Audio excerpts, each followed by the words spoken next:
Oh, I'm live. Hey y'all, how y'all doing?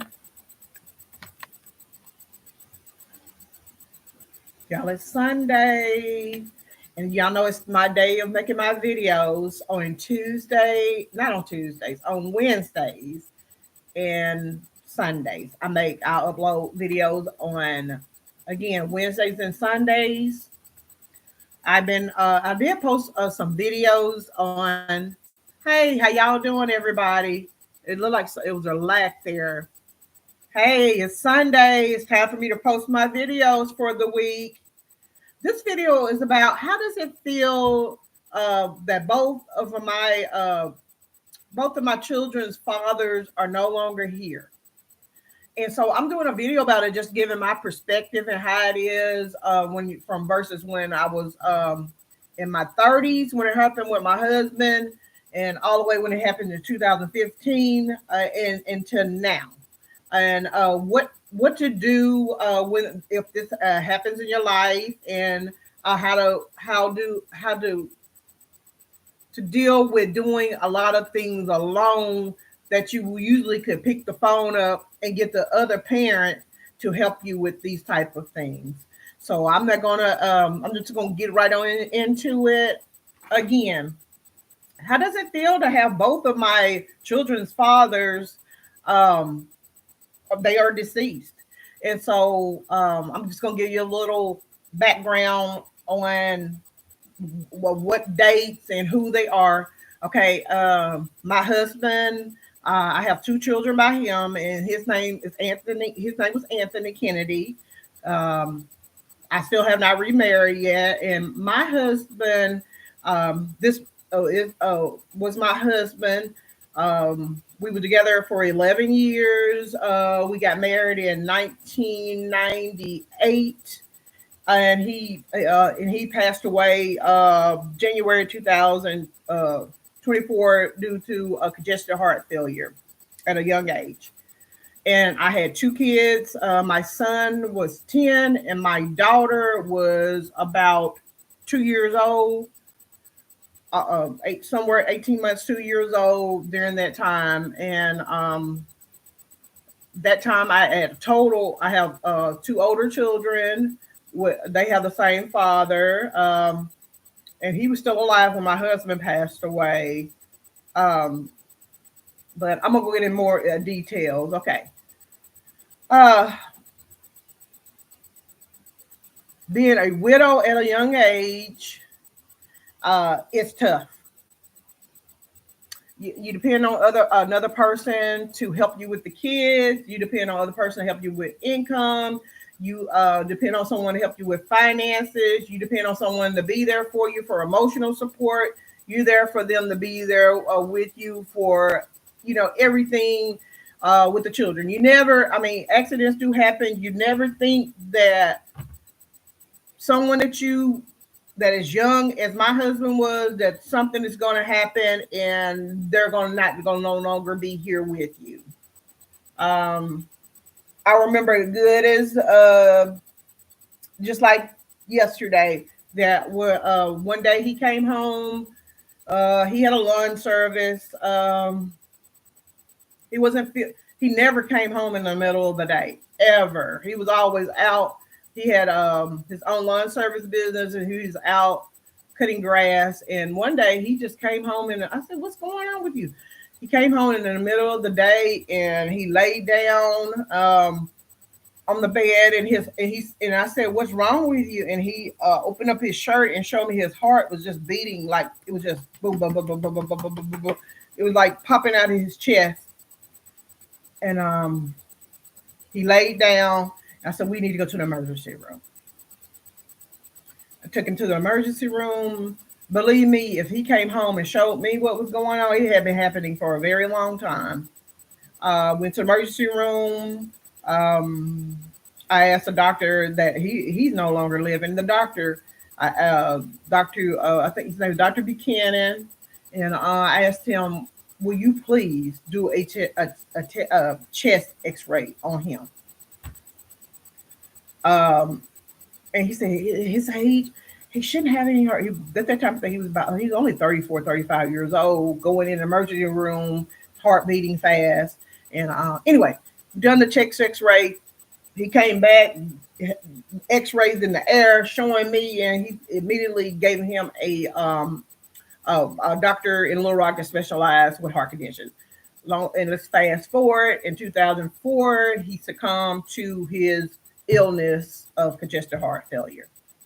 Okay, so that left me a widow. Got four kids at that time. I'm taking care of kids.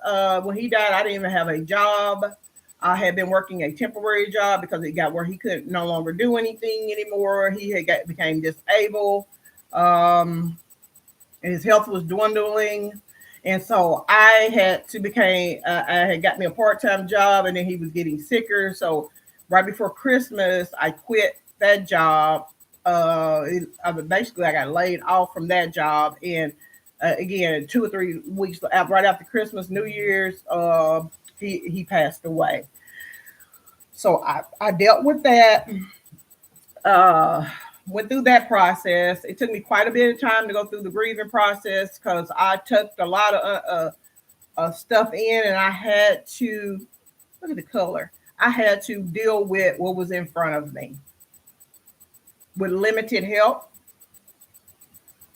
And okay, so that part I'm explaining about my husband.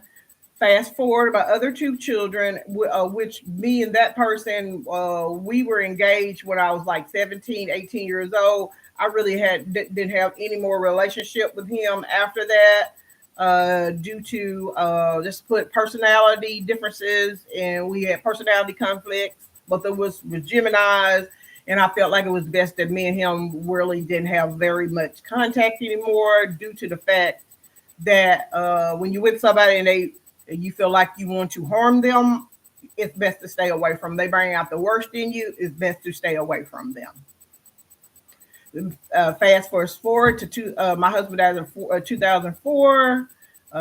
Been single, then get a phone call and he was married. So, but again, he was not. We were never going to get back. No, it never was a thought for me to get back together with him.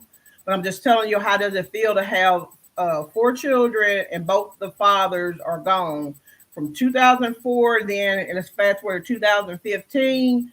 It happened again. The kid, at least my 2 kids, could have call him for certain things and build some type of relationship with him. And I never was a type that called him or nothing like that. I always told my kids, if y'all, if you want to be involved in his life, y'all call him, because me and him, we just don't get along. But at the same time, I still had him in a certain physical sense where they could still contact him and have some type of relationship with their father. And all of a sudden, we got all of these grandkids are coming along. My oldest daughter already had 2 grandkids when he passed away. So we did share a set of grandkids. We try, and sometimes I had one of my grandkids, and we were trying to, sometimes we had to do a switcheroo, but we always made a way. I dropped him off somewhere else so he could go get them, so we wouldn't be around each other. It was like that. Yeah, it was always going to be some questions being need to be answered with me. Yeah, and this and that and the third. But 2 years before he passed away, he inboxed me, want to be my friend on Facebook, and I decided, I say, listen here, we're gonna make peace with this right now. Okay. My question at the time was, how are you inboxing me on Facebook, and you're driving all these luxury vehicles, and our kids is grown, and you still owing me child support? And so with that being said, I said, I need help with I was going to college where I had to pay out of my pocket, Central Baptist College. I said, hey, the balance that you owe me, I need you to pay that. And I need that money for school. What he did, he didn't give me all the money. What he did do was start paying an extra $50 every week. So he did understand, but that wasn't what I asked for. I asked for the straight up money to get it all done and over with. And when he passed away, he still owed me about $3,000 from back child support. And guess what? I guess I will never get that. Life. Okay. Okay. And I'm just giving y'all some background so we can all tie this together. Okay. I lost my husband at 32. And then how old was I when he passed away? 2015. My God, that's been almost 9 years ago minus. So I was like 43 years ago, 43 years old when he passed away. So I'm stuck with I got all the grandchildren. They have no grandfathers. It's just me. Unless they have grandparents on their opposite side of the family of me, but it's just me. There's no they got my dad, they got the great grandfather, and they still have a great grandmother, but yeah. Yeah. So let me go ahead and talk about it. How does it feel? It feels kind of like, is this really happening to me? That both of my children's father and my grandchildren won't be able to meet these people because these men are gone. It feels kind of like my children need to learn to be independent with their children. They needed to be the main source of parental guidance. And me being a single widow at an early age, that without having any help from either one of those, my children's father, they put me in a run to catch up in the game, and I had to get out there and get my education. I have to keep working because right now, unless I happen to meet someone that can give me the needs I need where I don't have to work. Like I still will work. I know my personality. I'm still gonna take a part-time job regardless. And so, with that being said, yes. So right now, it feels like a foster grandmother and a foster parent. Like you kind of have you're the only one. So with that being said, it is a task to have so much responsibility. You being the only grandparents left, and at the same time, I'm still out in the trying to put my mark in the world at the same time. Because I know if my husband was still here, he would go get those grandkids all the time. Every opportunity he had, he was going to go get those grandkids. He would be the one picking them up and taking them to the park because that's what he did with the kids. I was always been kind of like business, going, doing this new idea. Let's try this, that. That's my personality. But I still had the kids. I always made sure the clothes were done. I was the one that's making sure the clothes were done, food was on the table, buying the groceries. Sometimes, and my husband, sometimes he bought groceries, and sometimes he always was putting stuff in the crock pot, or he wasn't best cook, but he knew how to put something in the crock pot and fry a few little things. He did the best he could. So I'm just saying, being a parent right now without any other children, don't have any father, is tough for me. It's tough, but I have learned how to live with it and how to maneuver through it and how to make it work for me.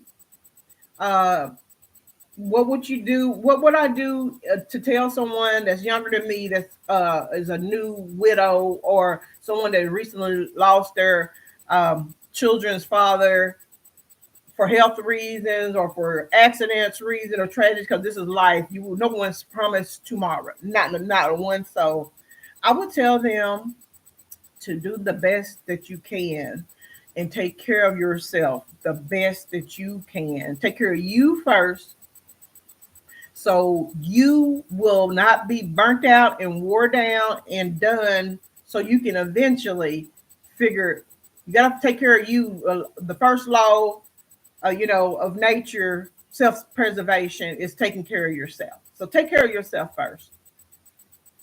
Get through if you're married, get through the grieving process and take as long as you need. Some people grieve for 1 year, some grieve for 5 years, some grieve for 10 years. However long it takes for you to get through the grieving process, do that. Everybody's different. I know there are men that seem like they grieve within 2 or 3 months, 6 months, they married to a new spouse again. Women, it takes a little bit longer. It depends on how you deal with it. And some people just decide, hey, I've been married before, I don't want to be married again. And that's their choice if that's what's working for them. Me, I'm open to it, but it has to be the right person. And so, yeah, just take it one day at a time. It'd be great if you could have some support from family. Take a vacation. Start figuring any monies that you're receiving due to the save that money. Put it up. Let it start working for you. Invest in things that you down the road, 20 years down the road, will help you retire early. We don't want to work harder. We want to work smarter.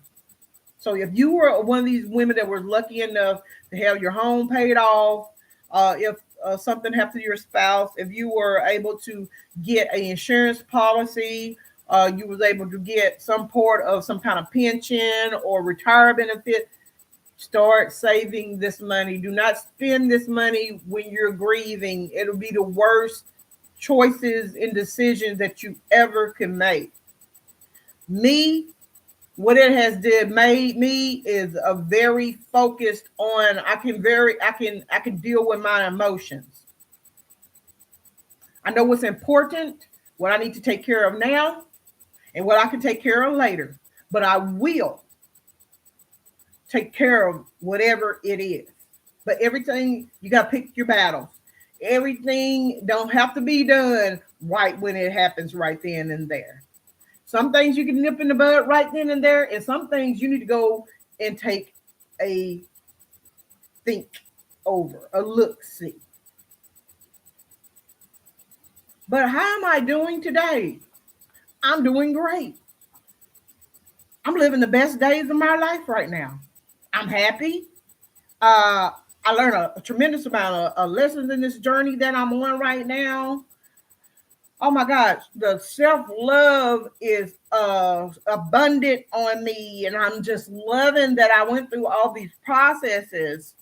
So I'm okay that I mean, it'd be nice if I can call Ann and say, hey, Ann, I need you right now. Can you come over here and talk? Because my husband, we were able to talk to each other. We had good communication.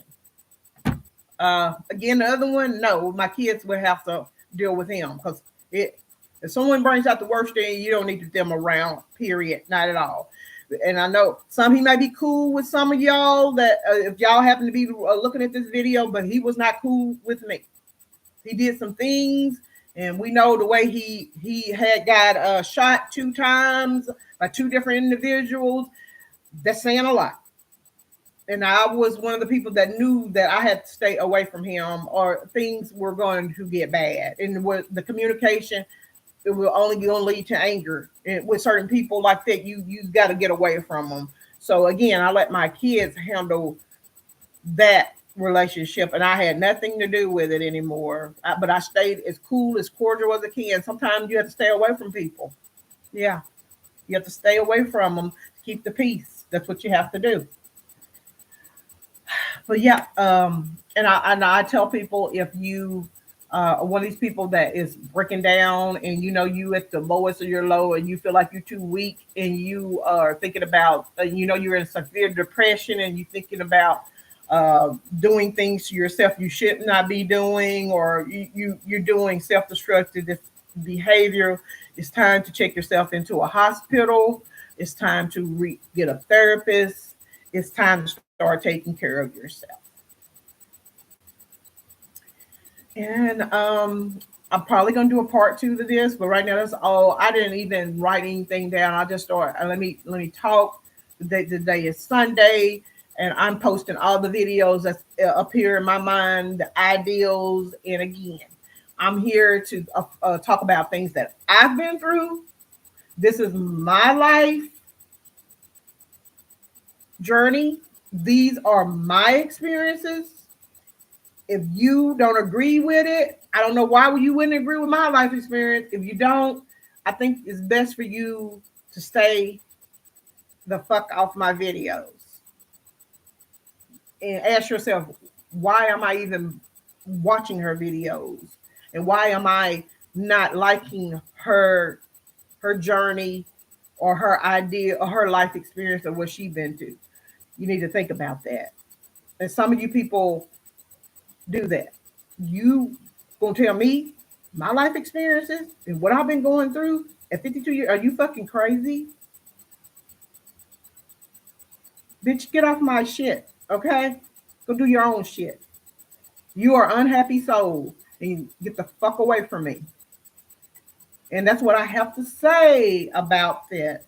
If y'all have any comments, or y'all can get my email, y'all can email me if y'all have any questions or concerns. Again, I've been I've been a widow, and now I am a parent with I don't have any other fathers alive to call to talk about the children anymore, even though they're grown. Sometimes you still need to talk about certain things. They may need help with something, and you don't have everything, and maybe they have access to it. I don't have those options anymore. So take care of yourself and make sure you grieve at the time that you need. Everybody's different. With that being said, to the next video. Peace.